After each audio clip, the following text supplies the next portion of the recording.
കൂട്ടുകാരെ, ആലിയാസ് വ്ലോഗിൽ ഇന്ന് നല്ല ടേസ്റ്റി ആയിട്ട് അയില എങ്ങനെ പറ്റിച്ചെടുക്കാമെന്ന് കാണിച്ചു തരാം. ഇത് മാത്രം മതി കേട്ടോ കുറേ ചോറുണ്ണാനായിട്ട്.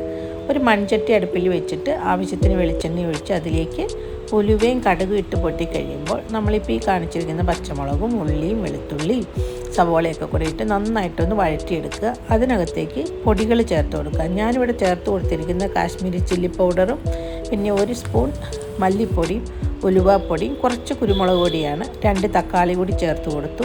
ആവശ്യത്തിന് ഉപ്പ് ചേർത്ത് കൊടുത്തിട്ടുണ്ട്. കരിയാപ്പിലയുണ്ട്.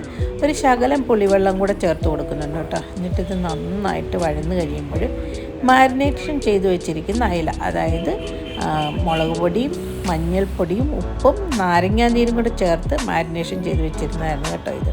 അപ്പോൾ ഈ 2 പോർഷനായിട്ട് ഞാനിത് തിരിക്കുന്നുണ്ട്. കാരണം വെച്ചാൽ കുറച്ച് മസാല എടുത്ത് വെച്ചിട്ടാണ് ഈ അയില ഇട്ട് കൊടുക്കുന്നത്. അതിനുശേഷം അതിൻ്റെ പുറത്തേക്ക് ബാക്കിയുള്ള മസാല കൂടെ ചേർത്ത് ആവശ്യത്തിന് നല്ല പച്ചക്കറിയാപ്പിലയും കൂടെ ചേർത്തിട്ട് നമുക്കിത്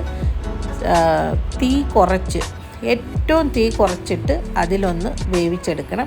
ഇത് ഒരു 7 മിനിറ്റ് കഴിഞ്ഞപ്പോഴുള്ള അവസ്ഥയാണ് കേട്ടോ. അതിനകത്ത് നിന്ന് വെള്ളമൊക്കെ ഇറങ്ങി അയില ഒരു വശം നന്നായിട്ട് വെന്തിട്ടുണ്ട്.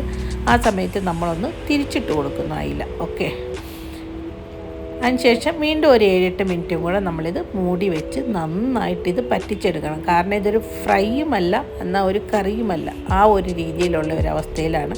ഇപ്പം നമ്മുടെ കണ്ട എണ്ണയെല്ലാം തെളിഞ്ഞ് നമ്മുടെ അയില അതിനകത്ത് കിടന്ന് നല്ല ഫ്രഷായിട്ടുള്ള അയിലയായിരുന്നു കേട്ടോ. നന്നായിട്ട് വെന്ത് നല്ല ചോറുണ്ണാൻ പാകത്തിനായിട്ടുണ്ട് കേട്ടോ. ഞാനപ്പം തന്നെ കുറച്ച് ചോറെടുത്തു. അതിനകത്തേക്ക് ഒരു അയിലയും കൂടെ വെച്ച് ഞാൻ ഉണ്ണുന്ന ഭാഗവും കൂടെ നിങ്ങളെ കാണുന്നത്. അതിലേക്ക് നന്നായിട്ട് വെന്ത് ഭയങ്കര ടേസ്റ്റാകട്ടോ. നിങ്ങളിതുണ്ടാക്കി നോക്കിയിട്ട് ടേസ്റ്റ് എങ്ങനെയുണ്ടെന്ന് നിങ്ങൾക്ക് തന്നെ അറിയാൻ പറ്റും. കാരണം ഇതുണ്ടാക്കി നോക്കുക, എന്നാലേ ഞാൻ പറയുന്നത് പോലെയല്ല, ഉണ്ടാക്കി നോക്കിയിട്ട്. അയിലയാണ് ഞാൻ കൂടുതലും ഇഷ്ടം. വലിയ വലിയ മീനും കാണിക്കാമായിരിക്കും, എങ്കിൽ പോലും അയിലയ്ക്ക് നല്ല ടേസ്റ്റായിരുന്നു. ഞാൻ എടുത്ത ചോറ് മുഴുവനും ഉണ്ട് കേട്ടോ. ഇത് ഇങ്ങനെ ഇരിക്കും, വേറെ കറികളൊന്നും വേണ്ട. ഓക്കെ, അപ്പോൾ ഇതെല്ലാവരും ഒന്ന് ട്രൈ ചെയ്യണേ. ഇനി ഒരു അൺബോക്സിങ് വീഡിയോ ആണ് കേട്ടോ. എൻ്റെ കുഞ്ഞാപ്പീനെ കണ്ടല്ലോ.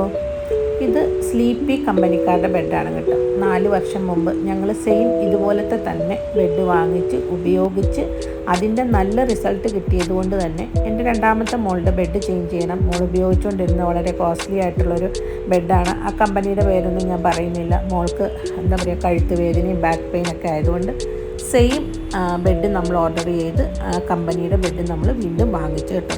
നല്ല കംഫർട്ടബിളാണിത്.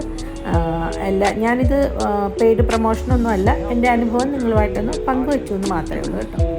ഓക്കെ, വീഡിയോ ഇഷ്ടപ്പെട്ടെങ്കിൽ സപ്പോർട്ട് തരണേ.